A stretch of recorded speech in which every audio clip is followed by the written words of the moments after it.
जब हम राजस्थान बॉर्डर के बारे में सोचते हैं तो क्या ख्याल आता है? रेत, कंटीले तार, है ना? पर आजकल वहां एक अनदेखी लड़ाई भी चल रही है। इससे आप कह सकते हैं एक शैडो वॉर। और इस जंग में हथियार हैं ड्रोन्स, हैकर्स और जासूस। तो चलिए आज इसी मॉडर्न खतरे की एक एक परत को खोल कर देखते हैं।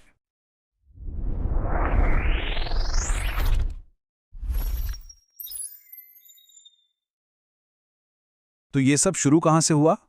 कहानी की शुरुआत होती है एक बहुत बड़ी पुलिस कार्रवाई से।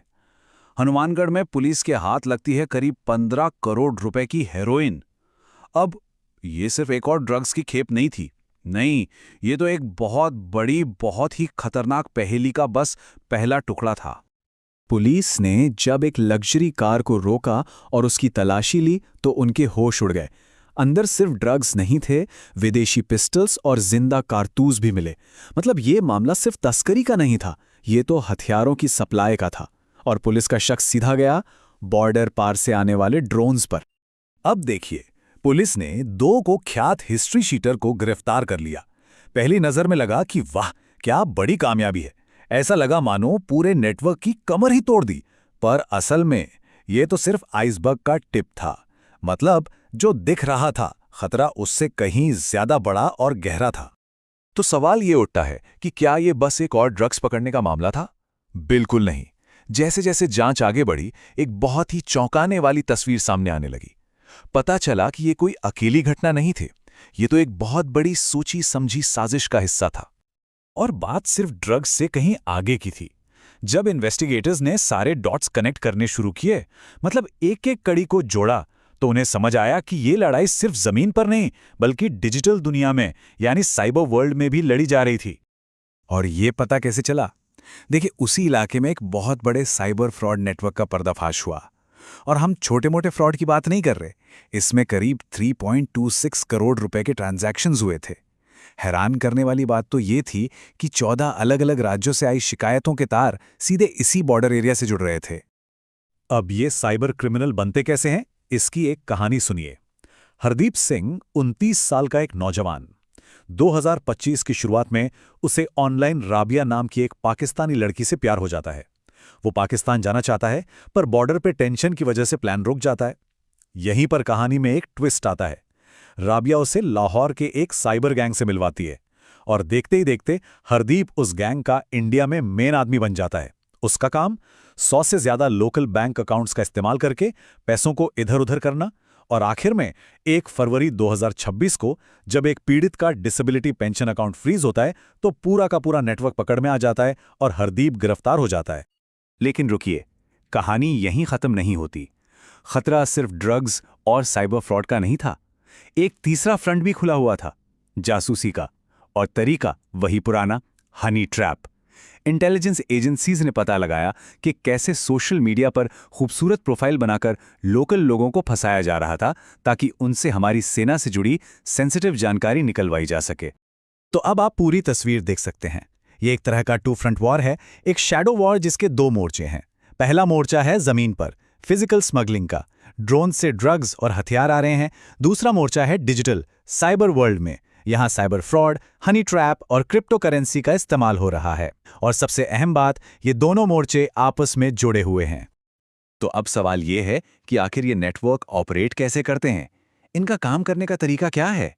इनके जो तरीके हैं वो काफी मॉडर्न हैं, लगातार बदल रहे हैं और सच कहूं तो बेहद असरदार भी। सबसे पहले बात करते हैं ड्रोन की। ये खतरा वक्त के साथ कैसे और खतरनाक होता गया, ये समझिए। शुरू में ड्रोन से सिर्फ ड्रग्स जैसे हेरोइन वगैरह गिराई जाती थी। फिर इन पैकेजेस में ड्रग्स के साथ हथियार भी आने लगे। बात यहीं नहीं रुकी। इसके बाद ड्रग्स, हथियार और नकली करेंसी भेजी जाने लगी। और सबसे खतरनाक, अब इन ड्रोन्स में विस्फोटक भी भेजे जा रहे हैं। मतलब आप देख रहे हैं ये कितना सीरियस एस्केलेशन है। अब जरा साइबर फ्रॉड के मनी ट्रेल को समझिए। ये बहुत शातिर तरीके से काम करता है। स्टेप 1, फेसबुक, इंस्टाग्राम पर फेक एड्स चलाकर पूरे इंडिया से लोगों को फंसाया जाता है। स्टेप 2, ठगी का पैसा राजस्थान में लोकल लोगों से किराए पर लिए गए बैंक अकाउंट्स में जमा होता है। इन्हें म्यूल अकाउंट्स कहते हैं। स्टेप 3, जैसे ही पैसा आता है उसे फॉरेन क्रिप्टो करेंसी जैसे USDT में बदल दिया जाता है, ताकि पैसों का निशान मिटाया जा सके। और स्टेप 4, आखिर में ये क्रिप्टो डिजिटल तरीके से सीधे पाकिस्तान के लाहौर में बैठे हैंडलर्स को ट्रांसफर कर दी जाती है। और जमीन पर क्या हो रहा है, वहां हमारे ही नए इंफ्रास्ट्रक्चर का गलत फायदा उठाया जा रहा है। एक इंटेलिजेंस एजेंसी की रिपोर्ट कहती है कि जो भारतमाला रोड है वो तस्करों के लिए एक सेफ कॉरिडोर बन गया है। ये सड़क पंजाब से गुजरात तक जाती है और क्योंकि यहां सर्विलेंस में कुछ गैप्स हैं, ये स्मगलिंग का एक तरह का सुपर हाईवे बन चुकी है। अब जब खतरा इतना बड़ा और मल्टी लेयर्ड था तो जाहिर है कि जवाब भी वैसा ही होना था। इन सभी खतरों से निपटने के लिए एक बड़ी मल्टी एजेंसी कार्रवाई शुरू की गई। सबसे पहले आया ऑपरेशन सरहद। इसे स्टेट इंटेलिजेंस ने लॉन्च किया और इसका सीधा मकसद था जासूसी नेटवर्क को ढूंढना और उन्हें जड़ से खत्म करना। इसके ठीक बाद शुरू हुआ ऑपरेशन साइबर क्लीन। जैसा कि नाम से ही जाहिर है, इसका फोकस उन फाइनेंशियल फ्रॉड करने वाले गैंग्स पर था जिनकी पहचान करके उन्हें न्यूट्रलाइज करना था। और फिर एक्शन में आई नेशनल इन्वेस्टिगेशन एजेंसी यानी NIA। NIA ने गैंगस्टर और टेररिस्ट के नेक्सस को तोड़ने के लिए एक साथ 1 दर्जन से ज्यादा जगहों पर सीक्रेट रेड्स की। तो कुल मिलाकर जो रिस्पॉन्स था वो बहुत ही कॉम्प्रहेंसिव था। एक तरफ NIA गैंगस्टर टेररिस्ट लिंक पर छापे मार रही थी, दूसरी तरफ जासूस, तस्कर और साइबर क्रिमिनल्स की धड़ाधड़ गिरफ्तारियां हो रही थीं। पकड़े गए लोगों से पूछताछ के लिए जॉइंट इंटेरोगेशन सेंटर्स बनाए गए और सिर्फ इतना ही नहीं, उनके बैंक अकाउंट्स और क्रिप्टो एसेट्स को भी सीज किया गया। यहां तक कि बॉर्डर के 3 किलोमीटर के दायरे में रात को आने जाने पर भी पाबंदी लगा दी गई। तो चलिए अब इन सब टुकड़ों को जोड़कर बड़ी तस्वीर देखते हैं। राजस्थान का ये शैडो वॉर असल में है क्या? जब हम ड्रग्स, साइबर फ्रॉड और जासूसी, इन तीनों को एक साथ रखकर देखते हैं तो एक बहुत बड़ी और खतरनाक स्ट्रैटेजी नजर आती है। देखिए, ये कोई अलग अलग क्राइम नहीं है जो बस हो रहे हैं। ये एक वेल कोऑर्डिनेटेड थ्रेट मैट्रिक्स है।